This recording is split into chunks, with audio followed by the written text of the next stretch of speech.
Good morning, everyone. Welcome, and thank you for joining us for the 7th of our 8-part spring workshop series. Today is Local Foods, Safe Foods, starting a farm or home-based food business in Wisconsin. I am Jessica Jane Spade, the Food Entrepreneurship Specialist for the University of Wisconsin-Madison Extension Community Food Systems Program. Our speaker today is Professor and Food Safety Expert, Dr. Barbara Ingham. This no-cost series of online sessions for food entrepreneurs and farm-based food businesses is brought to you by the Food Entrepreneurship Ecosystems Development Initiative of the Extension Community Food Systems Program. We are a statewide extension program that fosters equitable, resilient, and sustainable community food systems development through research, evaluation, project-based partnerships, and programming like this. So now I'd really like to introduce my colleague, Dr. Barbara Ingham. Barb Ingham is the professor of food science at the University of Wisconsin-Madison and the food safety specialist for the Division of Extension. Barb has over 25 years of experience researching food safety and helping entrepreneurs navigate the food safety regulation requirements in Wisconsin. She is passionate about supporting food businesses in Wisconsin, especially our small food entrepreneurs that are vital to many local economies. Living in Madison, Wisconsin, Barb enjoys bicycle touring and gardening in the summer and snowshoeing in the winter. So Barb, we get asked by lots of food entrepreneurs all the time, how do I start selling the products that I make on my farm, excuse me, or in my home kitchen? So could you speak to that for us today? Yes, I'll go ahead and share some slides that I've prepared just to kind of guide our talk. And I will be keeping an eye on the chat. So if there's a question you have pertinent to a slide that we're going through at that moment, I'll answer it if I can. If it's a little bit longer response, then we'll go through that. But a lot of our businesses that are supporting our local economies. You drive through many towns in Wisconsin, there might be a meat locker there. There might be, there's a co-op or some other type of retail store. These businesses started somewhere. And so today we're going to talk a little bit about what if those businesses start either on your home if you're a grower, on your farm, or perhaps there's a pretty narrow window for starting your business actually in your home. But there are lots of opportunities. And so we're going to just kind of weed through some of those regulations today. All right. So we're going to talk about initially why food safety matters. That kind of founds the rest of our discussion today. There are some licensing exemptions, and we'll talk about those. There are some requirements, and we'll talk about those, just so you're a little more conversant. If you do have follow-up questions, you'll know a little bit more about what to ask so that you can get to where you need to be. And we're going to focus on local foods that are safe foods. So I like to start off by reminding us that food safety does matter. The requirement nationally is food that is prepared for sale must be wholesome. And this includes it must be safe. So we do know that the most recent estimates, which are from 2010, which we know are outdated now, but those are the estimates that we still have from the Disease Control and Prevention in Atlanta, Georgia, does estimate in the US about 1 in every 5 or 1 in every 6 individuals get sick from a foodborne illness every year. So this isn't, it's not everyone, but it's a substantial number of our population. There are over 100,000 of these individuals that are then hospitalized, and then we can attribute around 3,000 deaths every year in the United States to food that is unsafe. And these are all preventable. So that's why we're going to found the discussion today in food safety. And the cost of the economy is high. And of course, as you can imagine, the cost to a local business could be devastating. So we want to think about that as we go through. Here's another way to look at that foodborne illness data from a period of 1998 to 2008. some actual data from the Center for Disease Control, not estimates, but these were data over that period of 10 years. And we know that viral contamination, this is not the coronavirus, but these are other viruses. Hepatitis is a virus, norovirus is a virus, some of these type of organisms, viruses, that those are a significant cause of some of these illnesses. Bacteria probably we hear about more often. They're more often in the news. Maybe they're recurring. So those are also important. There's some illnesses that are attributed to chemical contaminants, and then there are parasites. But certainly we often hear in the news bacterial contaminants. And then one more look at data, and then we'll dive into the content. But this is, again, an attempt to put things a little bit into perspective. So in this slide, you see on the left-hand side, you have number of outbreaks from 0 to somewhat over 700. An outbreak is 2 or more individuals getting sick from a particular food source at a given time. So that time frame might be over months.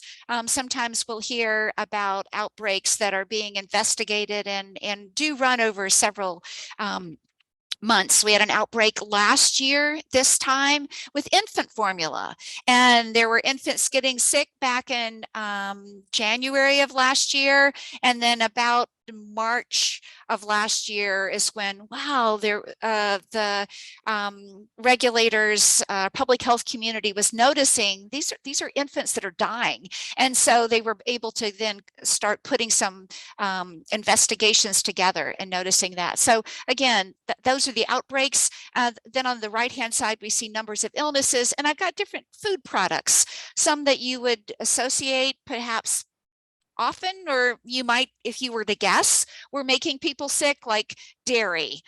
Maybe these are raw milk products, or beef and beef dishes. Maybe it's hamburger. But we have other things that are, I'm going to say, somewhat new, at least in our understanding of foodborne illnesses, and produce is probably the one, which is the second from the left, where we have an increasing number of outbreaks linked to fresh produce, and a high numbers of illnesses linked to those as well. So that's something to kind of think about. You may be a grower and you may have fresh produce and say, well, foodborne illness outbreaks don't affect me, but they actually do. Hopefully they don't affect you and your farm specifically, but within the realm of what can make people sick, we know that fresh produce is increasingly problematic. So we do have to think about that too. Adding value to fresh produce, or meat, or other things that we might have in an abundance in Wisconsin, in the upper Midwest, where we're just a great place for growing things and then adding value. We know that these value-added activities contribute a lot to sales, and this is just in Wisconsin. There are opportunities for farm or home-based businesses, and then there are opportunities to expand beyond that. And I hope as I talk today that you'll not only see ways that you might be able to start, but you'll also be able to think about ways that you can expand your business as your ideas grow, because we don't expect people to just stay small. And there's plenty of support for people expanding their businesses. So let's talk about what is normally and traditionally considered cottage food laws. I get calls on cottage food laws in Wisconsin, if not daily, at least 4 days a week. At least one person is calling me asking about Wisconsin's cottage food law. So we should start by saying Wisconsin does not have a cottage food law. I might say yet, but we don't at this time have a law on the books. We have some things, though, that are kind of directing and supporting things that we might do. So cottage food laws are those that these are home-based businesses. So what you can do in your home kitchen to add value and then sell products to consumers. So we do have one law, and we still refer to it as the Pickle Bill from 2009. I think that was the year. I'm now questioning myself, but the Pickle Bill, which allowed for sale of some home canned items at farmers markets and community events within the state. So this allowed canned acidic fruits and pickled vegetables could be sold within the state. And we'll get to a little bit more about this later, but that is, it's on the books as we speak, as we say. And so you certainly may sell pickled items that are manufactured in your home. Then we had a judge's decision in 2017 that said, the judge said to himself, I'm guessing, it appears that he said, well, I think we should allow home baked goods. I think that should be okay too. So it was a judge's decision. It's not a law that's on the book. So it's a little bit different, that allowed sale of non-potentially hazardous baked goods. That judge in Lafayette County appeared in December of 2022 to expand that decision. The judge said, well, I think there should be other non-potentially hazardous foods. So if this presentation had been 6 or 8 weeks ago, at that point, we were saying, really, out of your home kitchen, as long as it's a retail sale within the state of Wisconsin and it's non-potentially hazardous, that seems to be okay based on a judge's decision. However, a couple of weeks later, in mid-March, the Department of Agriculture, Trade, and Consumer Protection, had been sued by an interested group, and that led to the judge's decision. So Department of Agriculture, Trade, and Consumer Protection, we refer to that as DATCAP, has appealed the judge's decision. I'm not familiar enough with how the legal process works to know what will happen and when we'll know. But at this point, we just know that there's a little bit of a, things are not as clear as they were perhaps at the end of February and early of March this year. So we are going to look at some things that we're pretty sure that we know are going to work.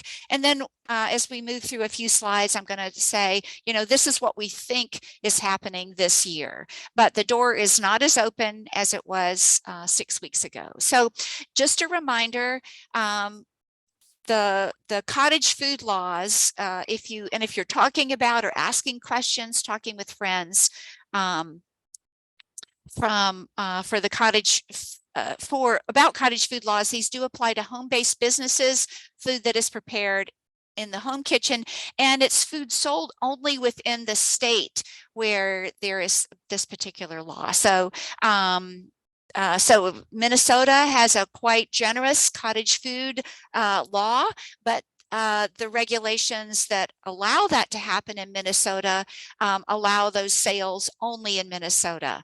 The same for Wisconsin, Illinois, Michigan, Iowa. The states around us all have cottage food laws. So in Illinois, it's non-potentially hazardous foods. We're not going to really talk about what those are because at this point they don't apply to us. There's some canned goods in Illinois, in Iowa, non-potentially hazardous foods and canned goods. Again, you can see that each state has a slightly different mechanism that generally their legislature has gone through to establish some kind of a cottage food law for the state or home-based business law. In Wisconsin, our legislature, for whatever reason, these bills have come up on occasion and they've really never made their way far enough for us to have a law that's voted on or the legislature to have something to consider. I believe things haven't made their way out of committee. And so it's different. Each state has the ability to do this. And so at this point, Wisconsin's legislature hasn't done that as other states have. So I don't want to dwell on this, but potentially hazardous foods, if we do see this in language, and it is a little bit in the language we see applied to home bakers, potentially hazardous foods are those that either have to be kept refrigerated or we say time temperature control. If we bring those out of the refrigerator, then we can only hold those out of the refrigerator for so long before we have to put them back in the refrigerator. If we have a food that isn't kept cold, but maybe is kept really hot, we're cooking it, then we have to keep it hot, and we can't move it outside and back into what we call the danger zone, and hold it there for too long. So these are just some terms you might see. Again, potentially hazardous foods. They're generally foods that are, when we're thinking about shelf-stable foods, they're generally acidic or have what we refer to as a low water activity. These are technical terms. You're not expected to know them. There's plenty of support to help you understand your food product. They may be heated for safety and shelf stability. So if you like summer sausage, you like to go hunting, you like to take jerky with you, these are foods that have been heated and then dried and can perhaps be shelf stable that way. And then generally we're going to look at packaging to help us prevent contamination. So, you know, if something is find its way where it's not supposed to be, with that. So that's just a quick, it's not to get you anywhere into a lecture on potentially hazardous foods. If you do have questions, I'm going to be presenting a lot of resources and a lot of contacts for questions that you have about your particular product. So there's just a brief clarification. Yes. Department of Agriculture, Trade, and Consumer Protection, we sometimes call this DATCAP, has appealed the judge's ruling. If the appeal goes through, it means that the judge's ruling, certainly the most recent one, does not stand, and the restriction applies to home-based businesses. May either revert back to 2017, depending on the language of the appeal. It may remove home-based businesses altogether. It's just waiting for that. And I see Jenna has a question, and Jenna, I'll have you help us as we're answering questions later. If you have a comment you want to make right now, just go ahead and unmute yourself. Yeah, I made the comment about DATCAP requesting a stay after the appeal. So what that means is the appeal has got to go through the appeals court. And on April 20th, so this week, they have asked the appeals court to issue a stay, meaning while the ruling is being appealed through the appeals court, DATCAP has requested that it would be disallowed for us to sell what the court ruling of December 28th has said we could. This was the 28th of 2022, just so everybody's clear.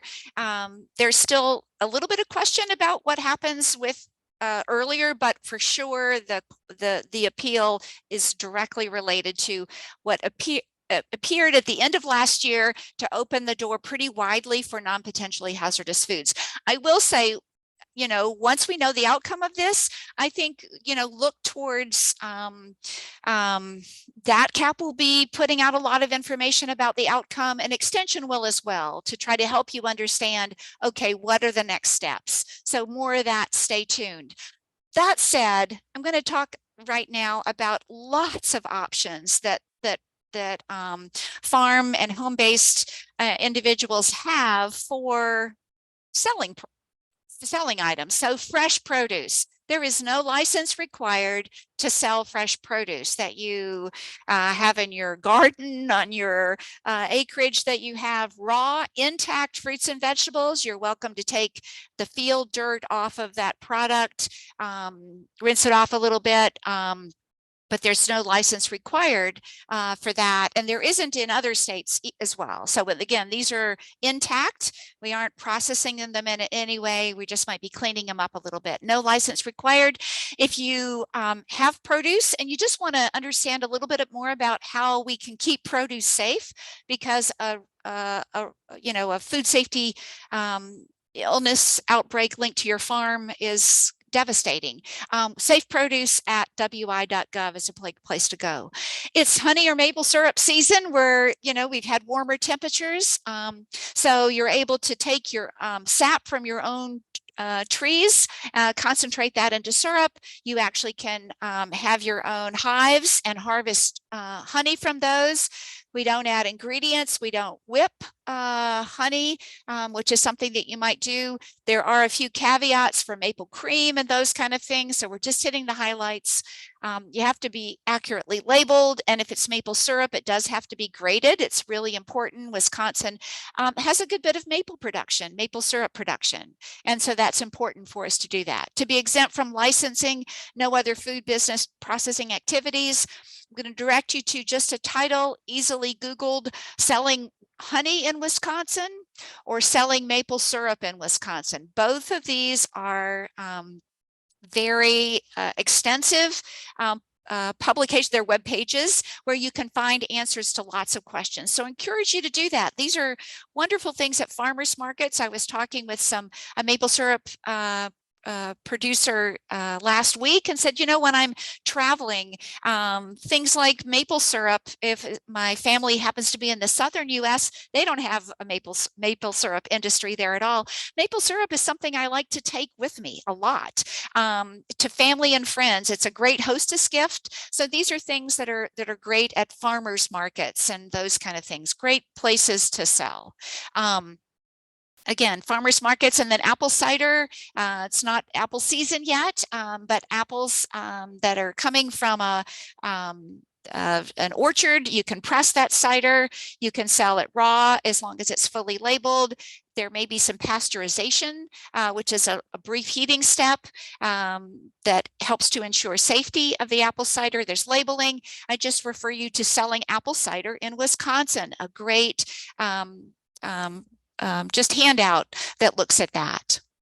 Home-based canning. This is one of the places where we have a rule for a business that might be taking place actually in your home kitchen. So this is again back to what we still sometimes refer to as the pickle bill. It allows home canned fruits and pickled vegetables. They either have to be naturally acidic or acidified by pickling or fermenting. So you could, fermentation is allowed to a pH of 4.6 or below. Processed in the family kitchen, not under a commercial kitchen or anything like that. You don't have to have it for this. The products are shelf stable. Cannot refrigerate them. They have to be products that are manufactured to be shelf stable. Sold at farmers markets and community events in Wisconsin. Sales of up to $5,000. The current interpretation is per person per year. Initially, we thought this was $5,000 per family, but now $5,000 per person per year is the more is the interpretation that we understand is being used. The ingredients do have to be correctly labeled. This is really important for all food products. And there's a point of sale, I call it a warning label. It simply advises the consumer that this is products were being manufactured without the aid or oversight of our inspection program in the state. There's a great brochure selling home canned foods that DATCAP has put together and in multiple languages, English, Spanish, and Hmong. So the kind of warning statement is this product was made in a private home, not subject to state licensing and inspection. It's a great way, I understand, for individuals to get a start in a larger business. Try something in your home, see if you've got people who like your product, look forward to your product. A farmer's market is a great place to make those sales. It is one of the required places, 2 places that you can use, but farmers markets are so amazing because they allow you to get feedback from potential customers and get feedback on your product. Okay, home bakery business. This from what we understand, is still an option in your home kitchen where you prepare your family meals. You may make shelf-stable bakery items, nothing that's potentially hazardous. So we generally classify that as buttercream frosting, cream or custard pies. So not banana cream pie, not even a pumpkin pie. So these would be potentially hazardous foods, and no fillings that might be potentially hazardous, or cheese breads. These are have more moisture in them because of the cheese there. So these are potentially hazardous, but that still leaves a lot. There are cookies, there are cakes of all kinds that still fit under this.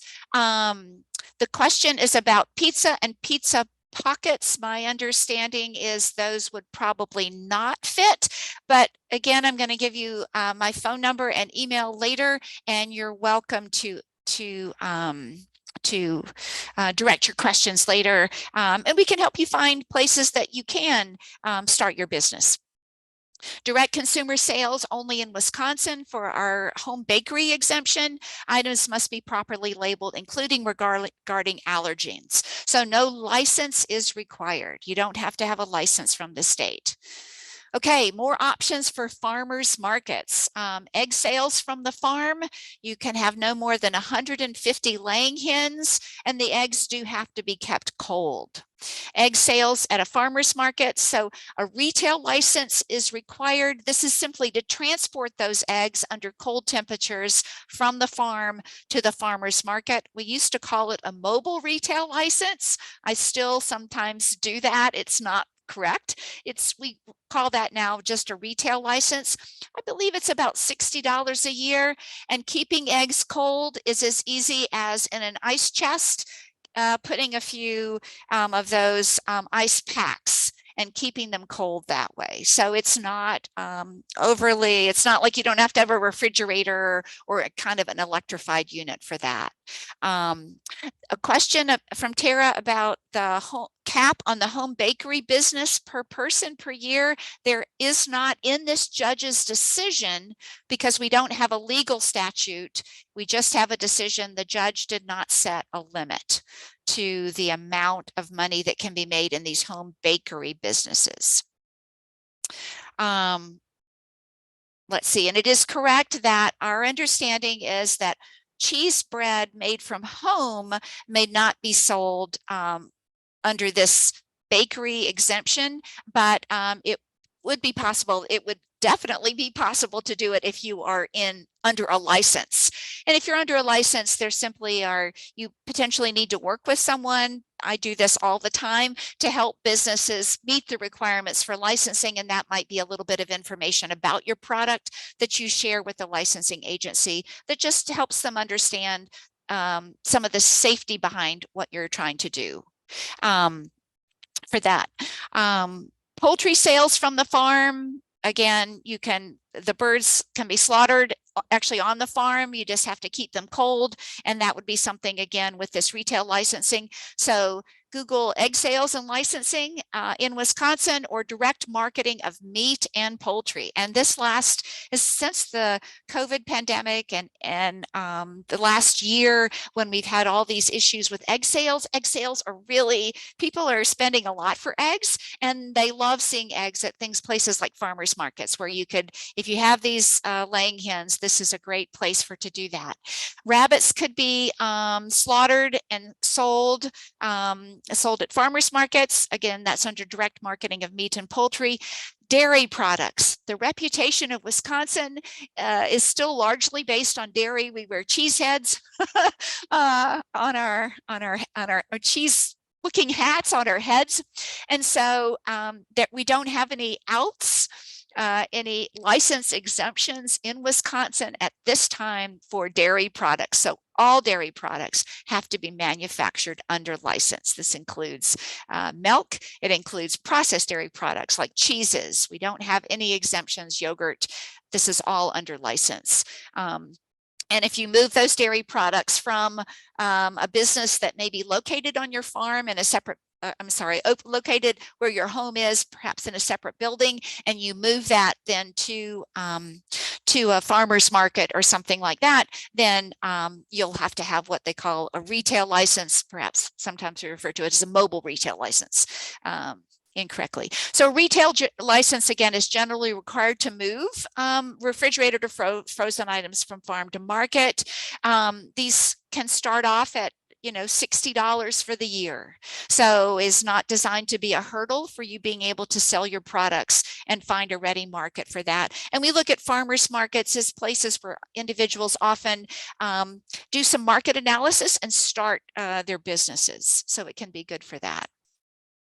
All right, direct sales at meat. I should have potentially tied this with poultry. Live animals can be sold from the farm. You can have somebody come in and buy an animal from you and take it away to get it slaughtered elsewhere.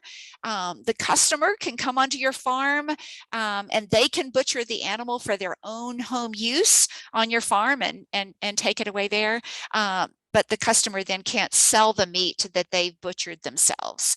But no license required if you simply sell live animals from your farm.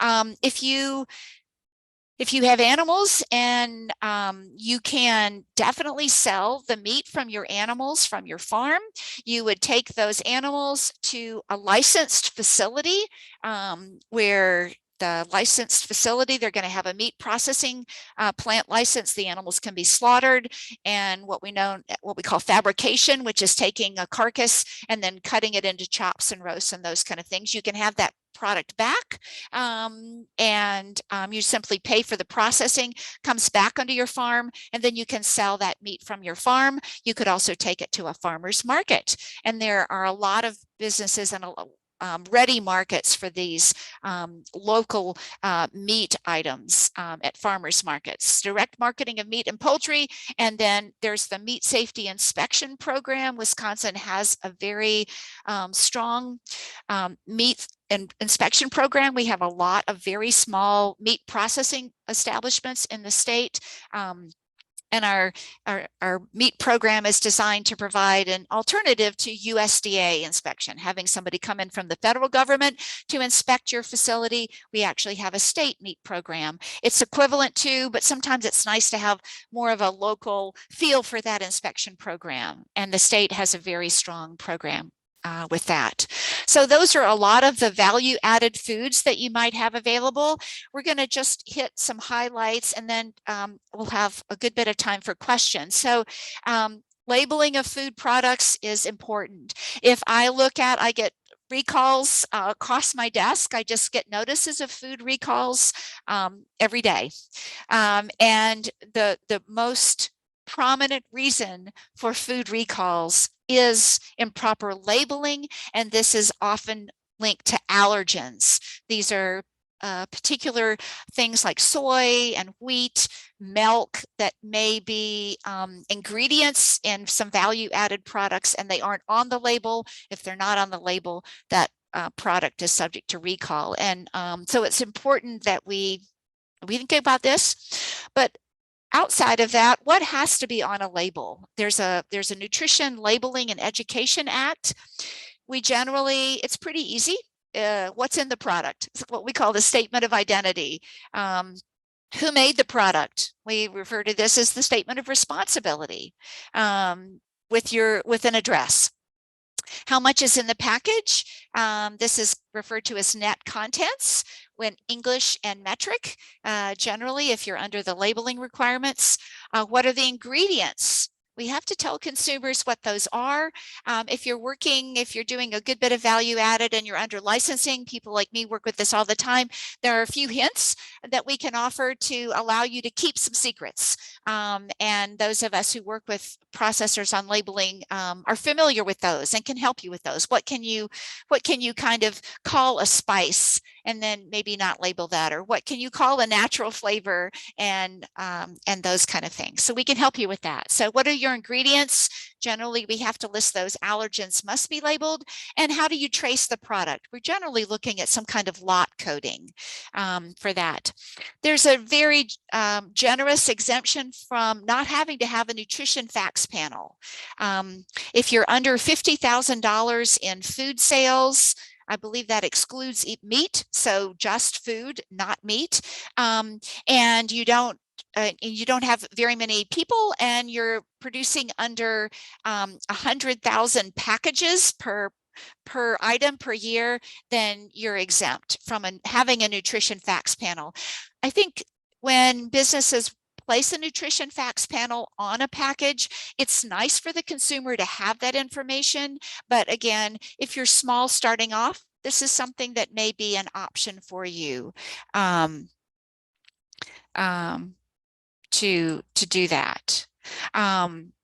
Your license is required. So here's some scenarios with that. If you want to provide fresh tortillas at the market. So we're thinking about vending at farmers markets because those are great places to start.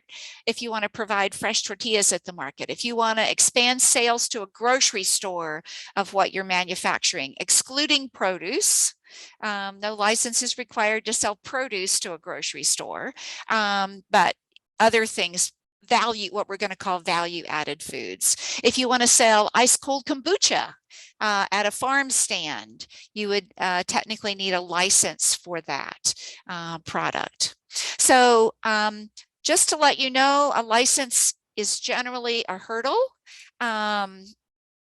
Kombucha at a market, you would need a license for selling kombucha at a market because kombucha does not fit if it's you want to sell it shelf stable. It isn't a vegetable or a fruit.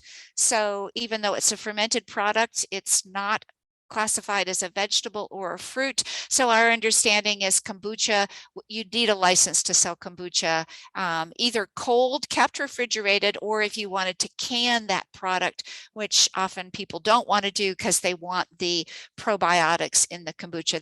They want to sell it not canned. So you would have a license for that. That license is often a hurdle. We definitely know that. I work with processors every week with ideas in terms of brainstorming. So where are processors holding licenses? Because they're very often not building their own facilities. You may certainly do that. We're going to direct you to the licensing specialists. They can help you understand the requirements if you do build your own facility, but most people don't. That's expensive. So what are the options that you have within the state of Wisconsin? A shared use facility.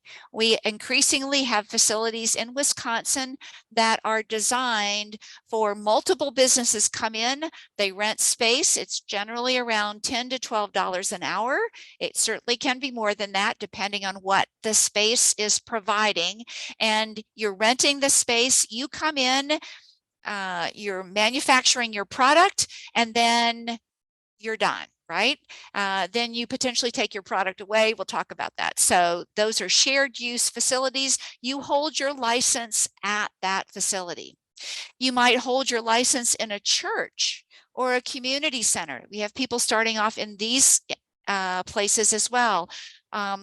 Our communities, that churches in our communities and things like that have been supportive of businesses wanting to start there. In a restaurant, when that restaurant is not open, a supper club that may be closed on a Monday, somebody's in renting, potentially renting that space, holds a license in that restaurant, their own license in that restaurant, manufactures their own product in that restaurant. And then in dedicated home or farm facilities, here I'm thinking of a separate thing, not your family kitchen and not the sugar house where you're perhaps concentrating sap, but this is a separate facility where we generally say it meets some type of commercial kitchen standards. So all of those may be options. The one caveat that I will say, if you hold your license at a shared use facility, at a kitchen, at a church, a community center, at a restaurant, the expectation is that all of your packaging material, all your raw ingredients, and your finished product are warehoused, stored under license. If you want to move those things, if you want to have packaging materials delivered to your home address, where you live with your family, or ingredients, you want to pick those up at Costco or Walmart or something, or have them delivered to you, and then take those to the shared space, and then bring the finished product back to your home.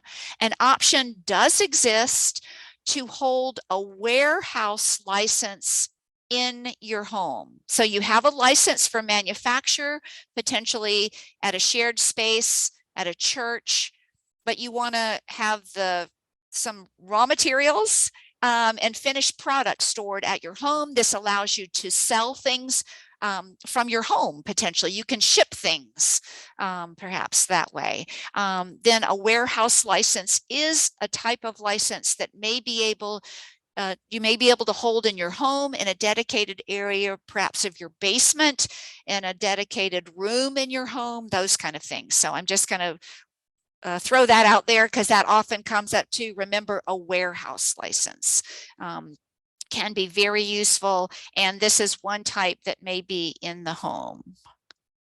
Okay, so as you're thinking about the products that you want to manufacture, the feed group and we've all done some training ourselves to try to understand how better to support businesses. I just throw out some 4 key questions that you will have as you're thinking about what do you want to do and how do you get it out there to your consumers. Think about who's going to buy your product. That helps you with marketing and perhaps understand some sales.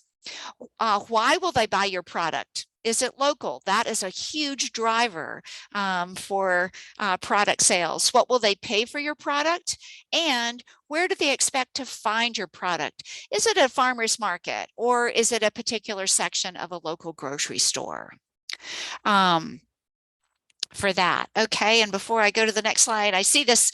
I'm going to go back to the comments later, but just while I see this, fee ranges for kitchen and warehouse licenses, I can tell you that a warehouse license, all warehouse licenses are issued by the Department of Agriculture, Trade, and Consumer Protection. I believe those are $100 for the year to be able to hold those products in your home. Kitchen licenses are going to vary, and I'll talk about those later, but the warehouse license is a really easy one. Okay, some tried and true strategies. I was working with maple syrup manufacturers actually in Canada and the US earlier this year, and I found some tried and true strategies for that industry in a newsletter that they had, and I really like these, so I wanted to share these. So add value to what you know and love. And I think what I really love about my job, I actually get paid to do this, is to talk with people about what they really want to do, what they're passionate about. And my job is to help them understand the rules and some of the maybe the constraining factors, as well as how to get there, how to help make their dream a reality. So add value to what you know, build on your strengths and leverage your assets. Often local is an asset that we have in Wisconsin. Do your homework, evaluate product markets, see what's, kind of see what's in the grocery store, but don't stop there. You can, do things differently. You can do things better. People like me love to eat. Go for it. Think about what's financially feasible. So we generally say, start with what's your, your core idea and build from that. Try networking and talk to others. As I'm able, there are secrets that I can't share when somebody has told me, but I can tell processors that call me, here are some ways in which I know people are being successful in Wisconsin. Here are things that they're thinking about. So ask a lot of questions. At farmers markets, ask other vendors. Work within your local community, your small business development center, and these other places that can really help you your business be feasible. So ask for ideas, seek out help. There's no crime in asking for help to get your business started, because even with all the regulations we have in Wisconsin, I would still say we're business positive. The goal is to help you understand the regulations so that you can meet those regulations. So here's just a quick way to find your local food systems educator. This is the program that Jess, who introduced our program today, that she leads. And resources to support farm management. So if you're on that area, that's a different program within Extension, but we work really closely together. So those are some great resources for you as well. Okay, and it's complicated, and it depends. And this is because if it was easy, there might be 3 options. You want to sell, I use barbecue sauce as an example. You want to sell barbecue sauce? Here's how you do barbecue sauce, and you follow this exactly. You don't deviate from it at all.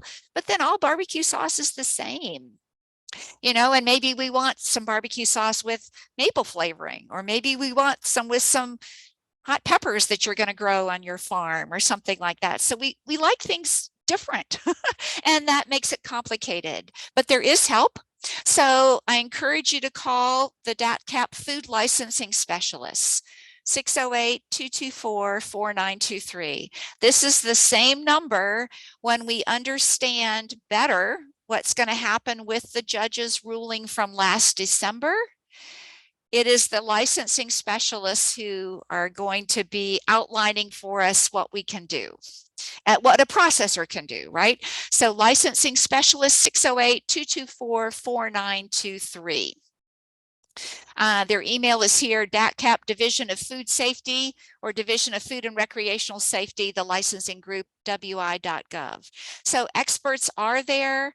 They are ready to help. And then there are also those individuals in our extension program, which includes me and Jess and Lauren and others on the call today, who are also willing and able and ready to help with your questions. So with that, I'm going to stop with the slides. I know we have some things in the chat, and maybe I can have Jess kind of help me figure out with that.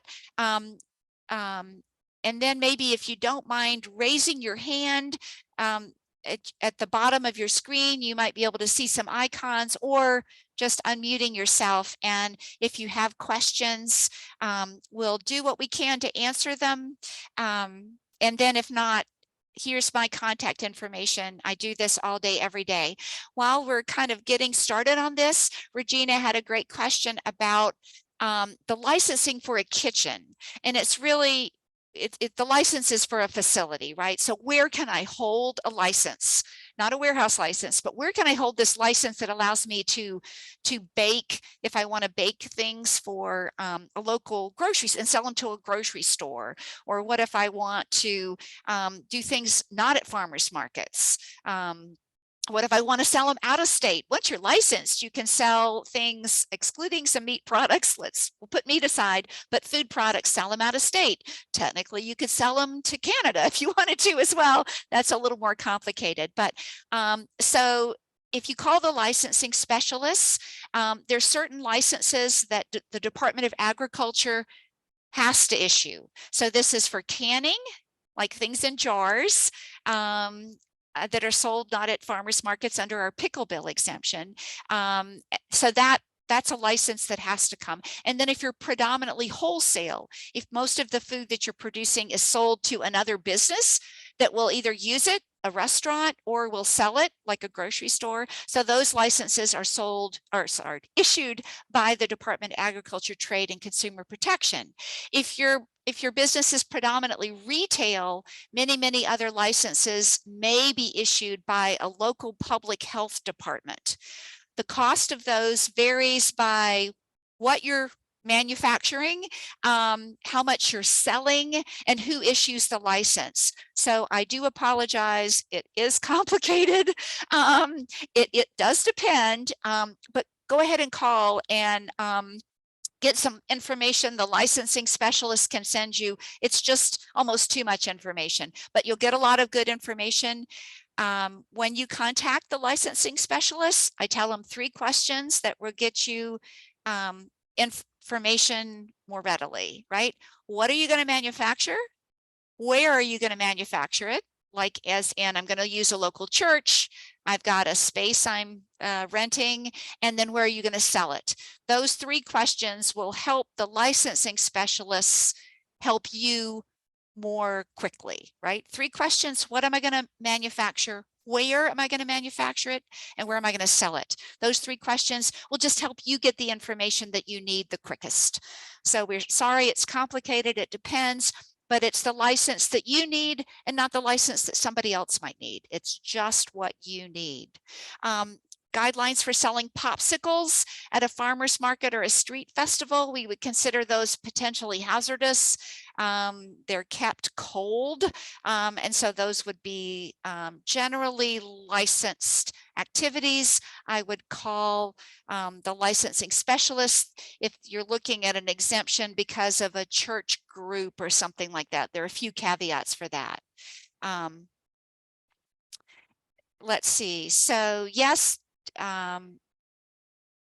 let's see. Jenna is letting me know that the market managers, and if you're looking at the local food marketing guide is something that's readily available. You can search for that in Wisconsin, local food marketing guide. And this is where a lot of the information is laid out about what can I do with eggs? What can I do with meat? It is slightly outdated, but still is an amazing resource, and it's very well laid out. So easy to understand alphabetically. So bakery isn't in there, but other things might be. Yeah, let's see. Roberta is saying you can reach out to your local environmental health departments to answer questions. That's absolutely true. We encourage people to start with the licensing specialists that are at the state level. They will hand you off if needed, but some local health departments can't issue certain types of licenses. So we encourage you to start with Department of Agriculture. If you just know somebody in the local health department and that's a friendly conversation, I would say go for that as well. Those are all good. Don't assume that somebody else's license is going to be the same one that you have to have. Again, it is complicated. It does depend on exactly what you want to do. It's trying to fit exactly to your situation. About drying and packaging herbs and teas and spices, that is currently, because of the appeal of the judge's order, that is a license required category, dried products. We thought drying, freeze drying, we thought all this was now open, and it isn't. And I encourage you, if you're vending at a market, market managers are also very, they're up to date. They kind of are aware of what's happening in their area. And so you might ask them as well. But from what we understand, dried products would require a license. You'd have to package those, hold the packaging material, hold the finished product, all of that under a license for that. So good question. The state's building safety codes, right? So that's not food safety. I'm glad, actually, food safety seems easy when you get to the other requirements for buildings and whether you have to have ventilation over your hood and those kind of things. Those would be local construction codes. Department, I'm going to get the department wrong.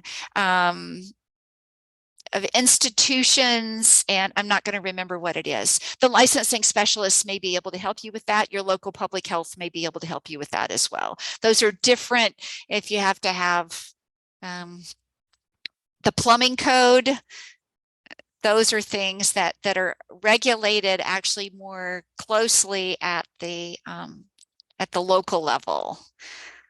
Those kind of things. You have to have a sanitary with that. Let's see.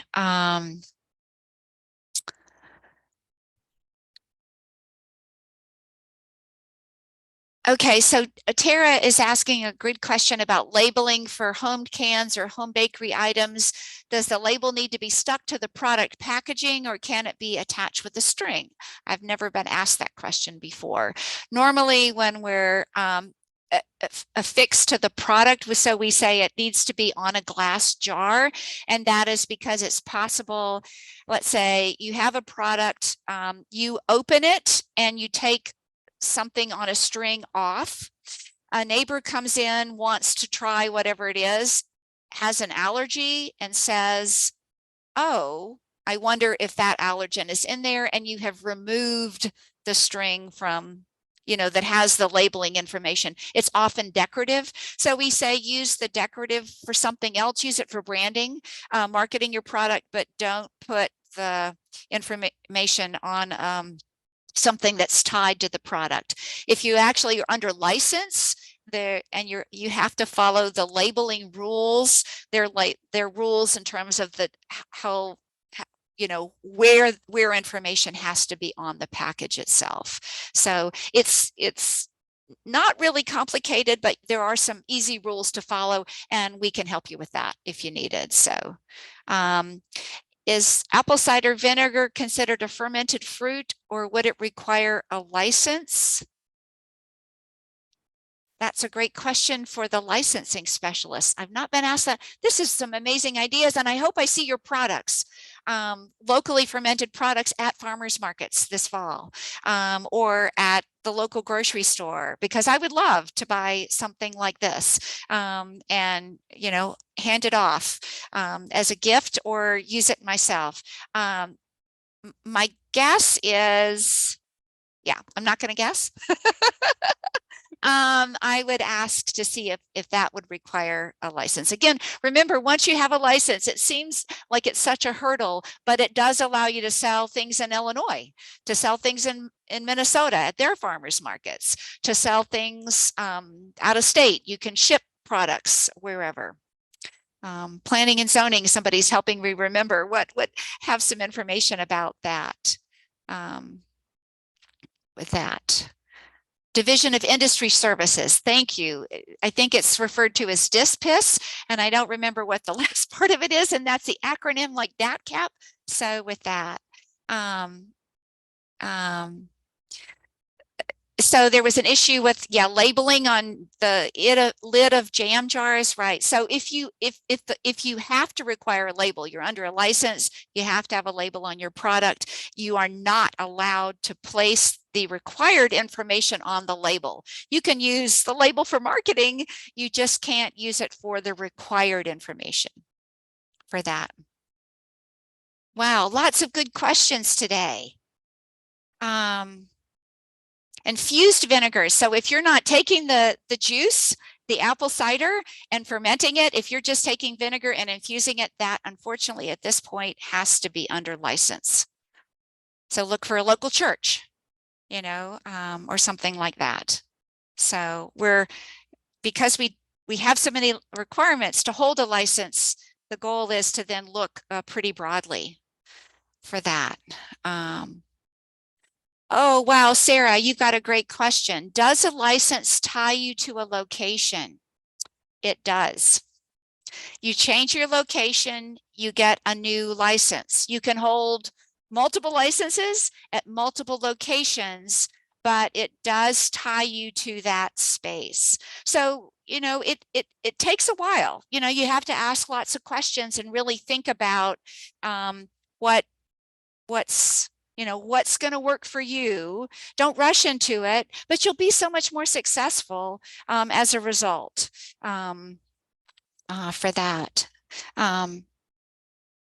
Cattle sales and butchering. Yes, I'm sorry. So Brittany had a question and I saw it in the chat and then just kind of move forward. So you may butcher animals on your farm and use that meat yourself. You may sell an animal on your farm. You may allow another person to come in and butcher that animal on your farm using your equipment, and they take that product home. But you may not sell to other people beef that you have butchered on your farm. That beef has to be processed at a slaughter facility that's licensed for that.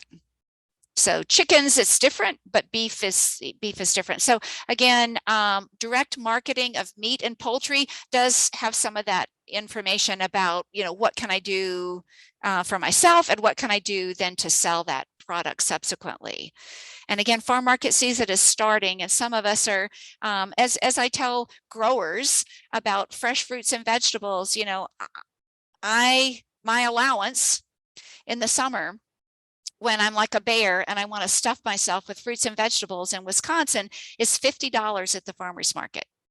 I am never going to spend $50 on fruits and vegetables at the local Kroger. Sorry. It's just not that appealing. But in Wisconsin, especially sweet corn time, guys, we could just, I mean, I can do nothing but sweet corn and green beans and, you know, and a glass of milk. That is an ideal meal for me. Maybe even some potatoes, starch heavy. But anyway, so we love to eat. And so, but I'm going to have so much more flexibility when I spend at a market that I'm not going to do this at the Kroger because it's just not appealing to me. And I have so many other things to maybe get at Kroger. So think about, again, this is part of that where you're going to sell, is that some of that flexibility, getting to know people in Wisconsin love to get to know who's selling them their food products. And that's farmers markets. Not to say that that's the only way to do it, but that's a great place to start. Try some ideas and get started with that. Let's see. Patrick, thanks you so much. Patrick is a colleague, an educator as well.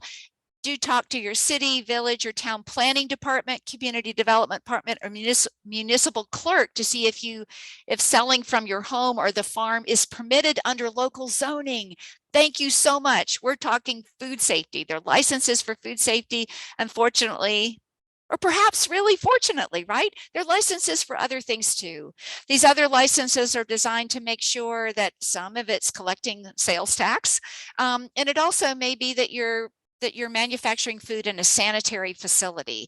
The rules that we have, if you think back to a book called The Jungle, which was about meat processing in Chicago, in the early 1900s, where, they're selling rotted meat, or we're changing things. In the Middle Ages, white flour was valued. We're adding sand to flour and we're selling it as flour. So the laws that we have really are designed to broadly help food be wholesome, to not be adulterated, not to be contaminated with things that shouldn't be there, so that consumers, we're protected as consumers. When it says it is what it is, it is what we're purchasing, and it's wholesome and it's healthy for us. And as a result, consumers are willing to pay for that, especially if there's some way that you can brand your products that way.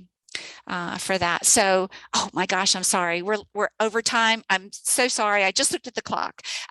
We thank you so much for your time today. Contact any of your local educators. I'm willing to contact the licensing specialists. And we're here to help. That's our job. Can you believe it? I get paid to do this. It's fabulous. I get to talk to people every day about their dreams and to help try to make those a reality. So we hope that will pursue your dreams, and that we're able to help you with those as we go forward. So sorry for running a little bit long. There'll be an archive of this later if you want to go back and put yourself to sleep some evening. With that, I'll turn it back over to Jess. Well, I just want to give, it's hard to do a round of applause on Zoom, but you could do an emoji or something, but I just want to give Barb a big round of applause. Thank you so much, Barb, for your expertise and and your time. You're so generous with your time and passionate, and I just really appreciate it.